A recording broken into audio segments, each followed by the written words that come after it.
How to change Google Maps from walking to driving. So the Google Maps, there's a lot of ways that you can get your routes, and one of them is driving, if it's public transportation, if it's walking. So there's many options here, so we can go through and change them. So go ahead to your Google Maps, and I'm just going to pick a point A and B. So let's just pick this one here.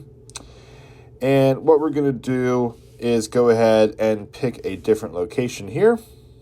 So as you see, I have my route here mapped up. It gives you the amount of time and the driving. But as you see where it says drive, there's other options here as well. So what we can do is, if your Google Maps is set to walking, and as you see the little person there, and you can go ahead and click that, and it gives you the amount of time it would to walk that distance.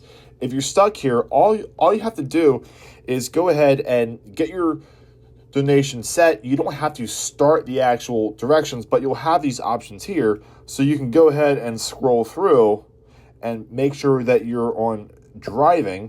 Now, default, it should just be on driving just by a default setting.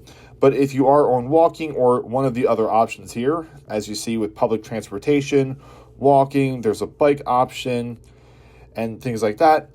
You just want to go ahead and change over to the drive option. It should be first, and that's it. It's super easy to get your location and change it from walking to driving within a matter of seconds.